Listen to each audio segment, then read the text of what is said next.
Hello friends, good morning to everyone. Gaurang Shah here from Geojit Investments Limited, and as I speak to all of you all this Monday morning at around about 10:30, markets are trying to consolidate and awaiting the next move in terms of escalation by India retaliating against the unfortunate incidents that happened in Pahalgam about a couple of weeks back. Uh, there is a broad view that there is going to be reaction to the market depending upon how, in what form, and in what manner, and to what extent this retaliation from India towards Pakistan is going to be. So, as we await that, market consolidating for good in the positive territory. As I speak to all of you, let me give you certain levels before I go any further. Sensex is up about 410 points, 80,910 is the level on Sensex. Nifty is up 130 points, 24,480 is the level on Nifty Spot. Bank Nifty down 80 odd points, 55,040 is the level on Bank Nifty or Nifty Bank. On rupee dollar equation and crude oil friends, if you recollect our last couple of weeks conversation every Monday morning, our view was that rupee is going to gain strength and crude oil is likely to head lower. So rupee is gaining strength considerably, 84.27 to $1, and the strength is about 0.34 paise on the rupee against the dollar, and on NYMEX comfortably down on both Brent and NYMEX. $59.03 to a barrel is Brent, and NYMEX is trading at about $55.94 to a barrel. So Brent, NYMEX, crude oil, energy basket is likely to head lower.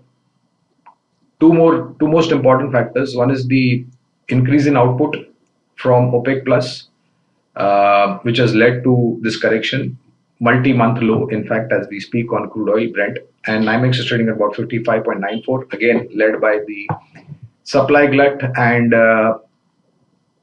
rather very subdued demand or consumption as far as the world energy basket is concerned. So we expect lower levels on the crude oil front, which is again positive for India and likewise countries who import crude oil. And on the rupee dollar equation, I think the strength should take us towards 84, but we might see a little bit of weakness before we go towards 84 to a dollar on the INR against the dollar front. So this is the view on the currency and crude oil. On the markets, friends, choppiness, volatility, up and down movement has been there last week. Even this morning, when we resumed the trade for the week, markets did start up on a positive note, lost its ground, made a base, and then again we are moving up towards 24,500.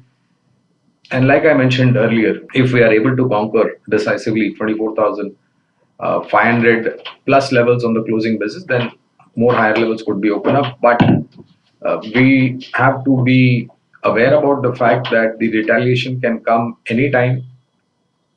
It's anybody's guess, friends, in such kind of situation, very difficult to predict. But yes, on the economic front, we have taken steps, Indian government has taken steps to hurt Pakistan where it hurts the most. And I think that is very decisive. In terms of military action, well, we have to just wait and watch and leave it to the wisdom of the three army chiefs and of course chief of defense staff and of course the national security advisor along with the defense minister. So as we await that, the market's trying to consolidate. Positive notes as far as earnings is concerned, well, we have seen a shade better, a color better than the third quarter, and I think they should continue. There is quite a few earnings lined up this week and next week. Hope they are in line and there are no red flags as such or dark spots to witness in the earnings front. For the range on the markets, it's going to be broad range, friends, because of the situation that we are into. 24,000, 24,200 on the lower side, and maybe somewhere close to about 24,400 to 24,600 on the higher side. This could possibly take us to the levels of, considering that there is no major risk involved, we could see levels of 24,600 before any kind of uncertainty that may arise. So this is going to be something that is going to be driving the markets. India VIX is something that we need to keep our eyes on. This India VIX will be choppy and volatile depending upon the volatility and the news flows. Our guess is that settling somewhere close to about 15 and 14 and closer to 13 could give us a more respite from chalkiness and volatility. But the good part, friends, is that the fund flow has been very steady, at least for the last couple of days, both from the domestic institutions and, of course, from the foreign institutional investors. How long it is going to continue and how it is going to have its way forward, I think geopolitical situation is going to decide that, not only between India and Pakistan, but also what is happening across the globe, especially with the attack on Israel airport yesterday by the Houthi rebels. I think the situation is getting a little bit ugly. So global news flows will have its impact, but our sense is that local news flows and retaliatory action or reaction is going to gauge the mood and sentiments of the market. So it's prudent, like we mentioned earlier, please keep your stop losses in place. And in case if you're a trader, like we mentioned last time, if you want to maximize your profits, please keep it at the higher side and within the system. India VIX that I was referring to a while back is up about 1.15%, 18.49. These are elevated levels. But I think every time we've gone towards 18 and 20 on the India VIX, we have retraced to a lower level.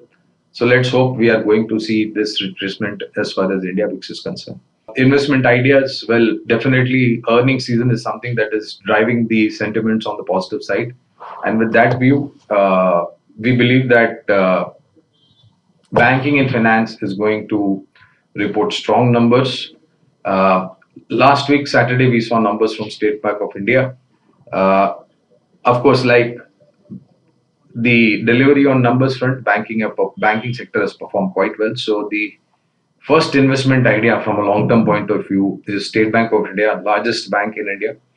A great set of numbers, recovery in terms of gross and net NPA, growth in terms of margins, provisionings coming back, and loan book growth. Post earnings, the commentary from the management is also very, very strong in terms of growth visibility.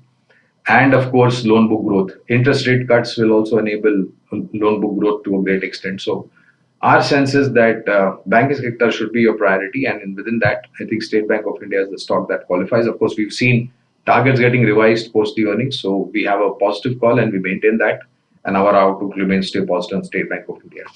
The second stock on the fundamental side, we may have discussed this earlier, but since the focus is on banking and finance, I think there is one stock which is supposedly a bit too large cap stock, focused primarily on semi-urban and rural India financing, and comes from a very pedigree group in India, that is Mahindra and Mahindra Finance, Mahindra and Mahindra Group company, largely focused into semi-urban and rural India, along with metros, tier 2, tier 3 cities.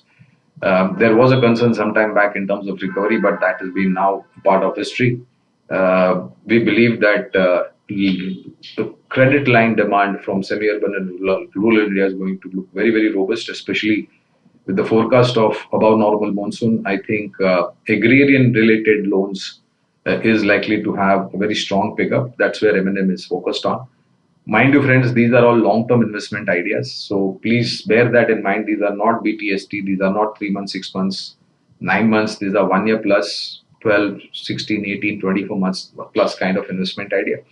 And the strategy for investment into these stocks, if you eventually are satisfied and if you've done your homework, then start at current levels. Given the uncertainty of the market, no need to put all your money at one time. Staggered way, 15, 20, 30%, depending upon your risk appetite. Start investing in these companies with a long-term view after doing your due diligence and homework and understanding the risk involved, and then possibly start accumulating the stock. I'm quite sure over the long run, these two investment ideas would deliver good returns. And of course, for traders, for short term, I will again reiterate what I've said. Please keep your profitable stop losses in the system. Don't keep it in your mind, because this situation can evolve anytime and in any form. And in that case, markets could possibly take a backseat. It could retract. It could correct. So just bear that in mind. Thank you very much for your patience hearing. I'll see you again next week. Till then, please do take care of your health. Bye bye.